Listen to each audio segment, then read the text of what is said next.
you'll see that I credited people with the input that they made into my writing process. I had to consult extensively with a physician based in South Africa, Pretoria, whose field of specialty is communicable diseases, and specifically he's an HIV, especially if you know anything about the disease, well, I was going to say it's very prevalent in South Africa, but I understand that Ghana has quite caught up.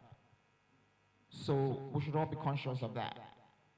But I consulted extensively with him. I visited there, sat down, had conversations with him, followed it up with email, backed it up with my own research online and talking to other doctors. I go and visit my doctor and I'll ask him a question.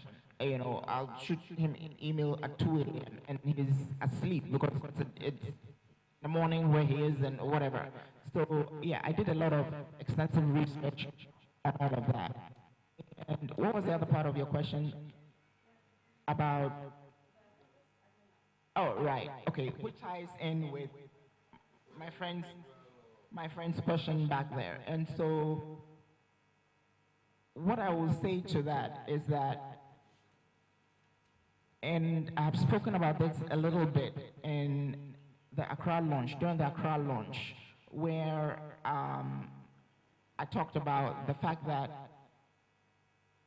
I don't particularly like labels as such, not because I'm afraid of the label or I don't have the fortitude inside to withstand whatever comes with the label, okay? But I feel that when people label you, I don't know what it means. It means one thing to you, it can mean another thing to another person. And I think that it is, and this is not directed at you, but in general, this process of labeling is an intellectually lazy way of understanding a concept, okay? And it can also be a tool that people use to shut you down, okay? And so when somebody has a set of biases and they propagate them and they back it up and attribute it to because I am a Christian, or because as for me I'm a feminist, or because you are a feminist and I don't like the word and this is how I understand it, so therefore anything that you have to say, I'm going to block it because I perceive you to be a feminist. You know what I mean? People will not listen to you because there is a label attached to you. And I'm very, very conscious of that as a journalist, that when you're describing something, describe the thing, don't call it a name. Because what I want to understand is, what are you saying? Not what is the thing that you're saying called. Because that doesn't do anything for anyone, okay? And so, I'm not averting your question, I'm about to answer it, but I wanted to explain this first, okay? Now, what do you understand when someone says somebody is a feminist, or is Kwami a feminist writer? Okay, I don't want to go through the whole process of trying to understand what you want to understand by that and try to explain to you what I understand by that, okay? But this is what I know, is that for 53 years, I've been a woman. And I bring everything that means. That is a very, very basic label that everyone can understand. There are no layers or anything else attached to it. There's a certain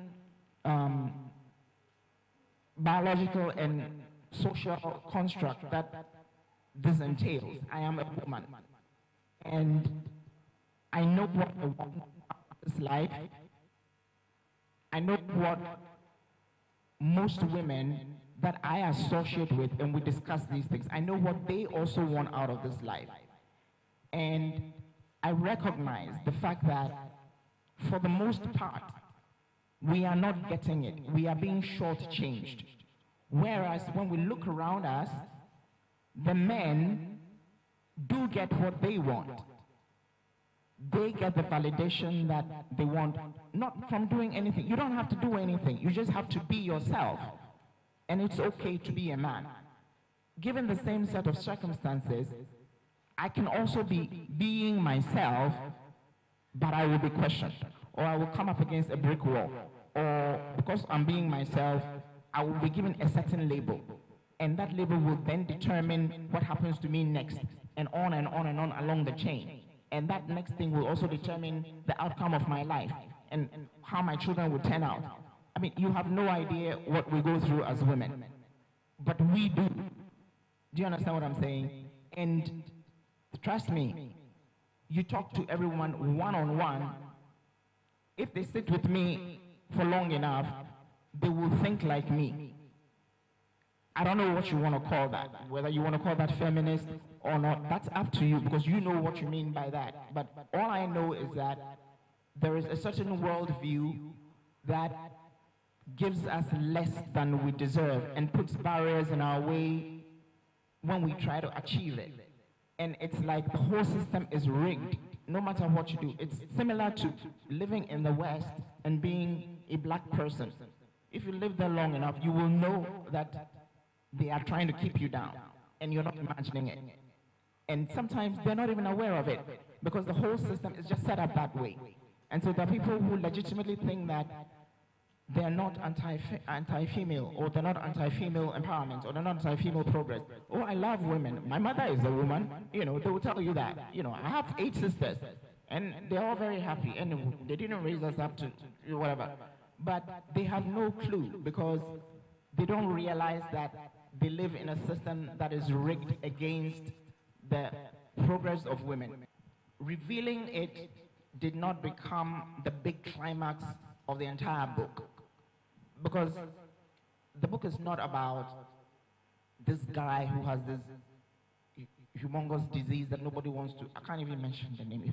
Though I wrote the book myself, you're just like, oh my God, are you kidding? He has this whole disease, and you didn't wait till the end of the book to reveal it. No, because the book is not about him and his disease, okay? But I thought that setting it early would in fact do one thing, okay? And what I hoped was that it would be the vehicle that would propel the main characters through time. The main character is Shika, okay? And so her whole quest to go on him with this trip to deal with his disease and to either find a cure, find salvation, answer questions about his past, figure out how and if he's going to die, that becomes the fuel that drives the story through time. And so I'm going to read about her reaction after the fact, okay? And this is on page 63.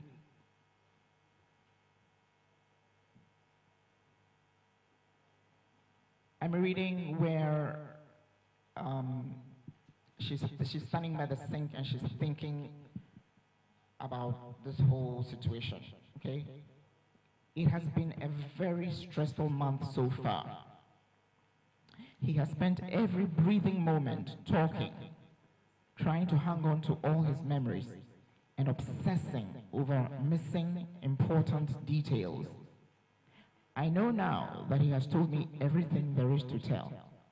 If anything else remains, then it will have to be left behind. Sorry, it will have to be left hidden, because his memory has begun playing tricks on him, and soon there will be nothing left of the past. Now, everything I do is going to be motivated by the urgent need to help him put his house in order. It's no use pretending anymore that he will have time to do so later. I have come to terms with the fact that I will be quitting my job in 2 weeks. He is fighting a losing battle.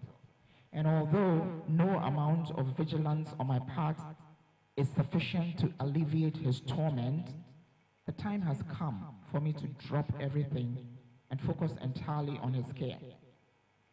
He has sworn not to try anything that might only serve to prolong his pain and delay his departure. But that is a selfish stance and not entirely his call to make. What about those of us who love him and want to hang on to him a little longer? What about his mother, who has nothing to live for besides him. Surely, there is some combination of herbs somewhere, in some grove in one of our jungles, which holds the secret to purified blood and longevity. Some prophet somewhere who has the healing touch needed to rid his body of the tumors. Perhaps one of Efo's medicine men will come through for us after all. The kettle whistled, rudely interrupting my thoughts. I wiped my ears, I wiped my eyes, and ran my hand across my eyebrows to straighten them. Then I brought him his herbal tea, sat on a cushion at his feet, and opened my planner. It was time to make some hard decisions. I hope that the people that make decisions about whose book ends up in schools, when they read my book, they think that, I may think that it is, but again, this is a politicized process. You know what I mean? So you and I and the people in this room and everybody out there that has read the book and be of the same mind, but somebody is going to make that determination. And so this is one of the things that I hope, because as a writer, when you write, the hope is that people will read your book. Above all else, is that people will actually access the story that you're trying to tell, so that what it's supposed to do for them, it actually does.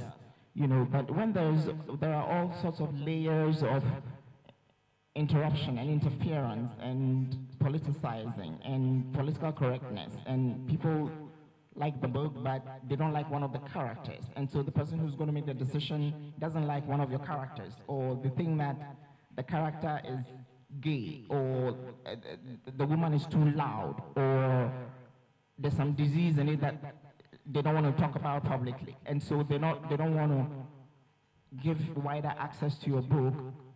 This is Africa. This is how we do things. There's interference at every level. Because of somebody's personal beef. So you just pray and wait for the person to be fired from their job and the next person to come, so you get a chance for your book to, you know what I mean? It's an impossible situation, but I keep hoping. The process of trying to look for an agent was challenging for me, in that it wasn't even that they just ignored me so that I can conclude that, I'm not finding one, let me just move on. But they would come back to me and compliment me about my writing and my expression and the way I express myself and the story and everything. However, they want me to change this a little bit or change that a little bit. And the characters are too ethnic. I don't know what that means. What do you mean the characters are too ethnic? I'm ethnic. This is an ethnic book. Do you know what I'm saying? But this is the mindset that is out there. And with every writer that is non-Caucasian, that is trying to publish in the West, earlier on in their career, at some point or other, they've heard one variation of this. Okay, change this. Oh, maybe if the names, if we could pronounce the names a little better. What does that mean? You can't pronounce Emeko, but you can pronounce Amanda. So in effect, they want you to change the story, whiten the story, if we can be really just blunt about it, is really what they want you to do. So you can sit there for 20 years, waiting for agents to validate you, and it's never going to happen, because, like I said, they, in that atmosphere, are controlling the narrative. Well, thank God we're in 2018, where people can self-publish, or where I knew that I could self-publish, and I went ahead and I did it anyway. It's not easy, because nobody put down a fat sum of money to say, let me back your book and go and let me help you promote it. I had to do everything on my own. So I'm glad that I've even been able to do that, and that I even have this platform to be discussing Emeko and Sefa and Mao Shishika instead of Amanda and somebody else. Yeah? Okay.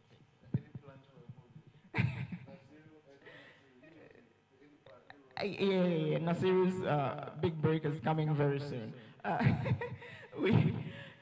This would be ideal, okay? Again, this is one of the things that is easier when you're linked with an agent.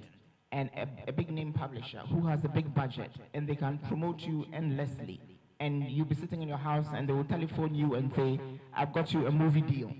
Okay? It will happen because I believe that it will happen, because telling a story in all its formats, in multimedia, in movie, in whatever, is the ideal, so that everybody can access it and have access to your ideas. So this is something that I hope will happen soon, and I'm working towards that. But it's all on my own. You know, I have to be my own backer, my own financier, my own promoter, while writing and not making too much money, and so therefore also having to keep a full-time job so that I can pay the bills, you know. So it's a lot, but it's okay. We will get there. Honestly, I will say that I identify with all of them on some level. None of the details per se mirrors anything in my life. You know, my background isn't necessarily the same as any of them in particular, but there are elements of my experience as a woman or a girl growing up in Ghana, you know, and being raised with a certain mindset that I have brought into developing all these characters. And so, in a way, they're all part of me. And you know, there's aspects of them that I can identify with. Talking about the three friends, of course, there were other characters in the book who are also important, but I want to focus on the three women. We can't, you know, read about everybody, but we will have discussions, you know, along the way. So on page 34, and then we will flip quickly to page 150 to 151. I want to read a short excerpt about Sweetie. Okay.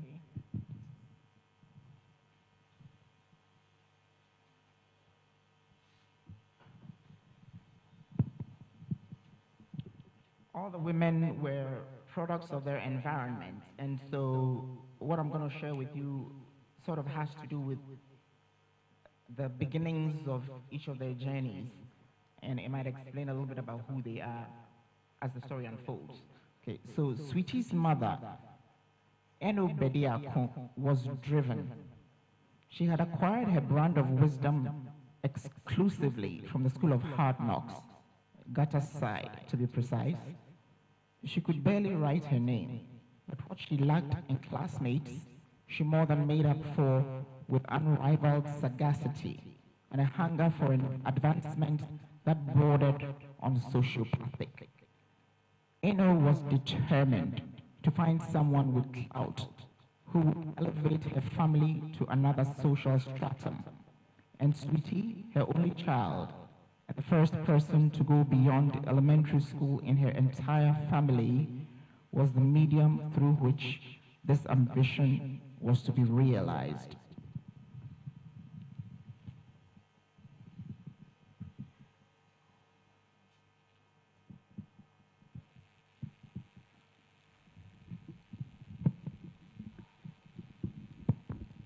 And on page 150, so still talking about Sweetie, as to how she had sustained herself during that time, Sweetie never supplied us with a definite explanation.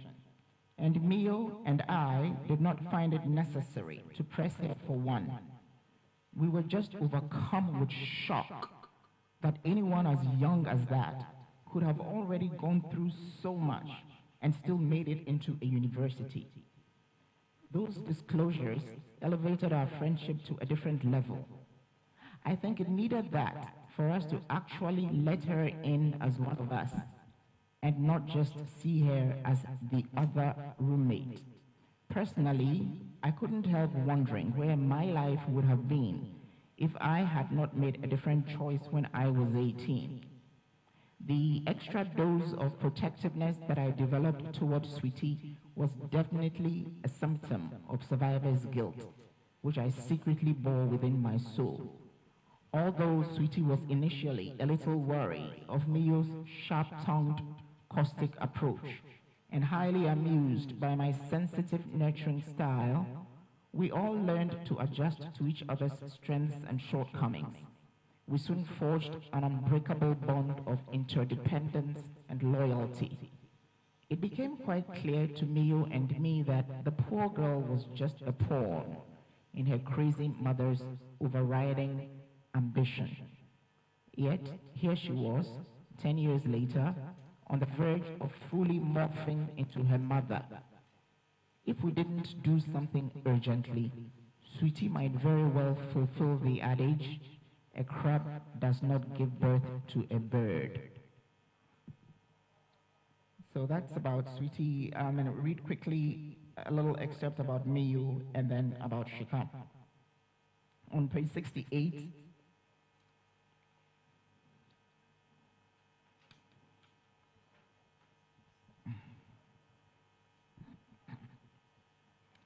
Miyu was 12 and getting ready to go away to boarding school when Oko was born. She arrived at Kaftak, a very cautious and reserved kid, emotionally inaccessible, unwilling or unable to open up to anyone, and seemingly unmoved by the novelty of the boarding school experience.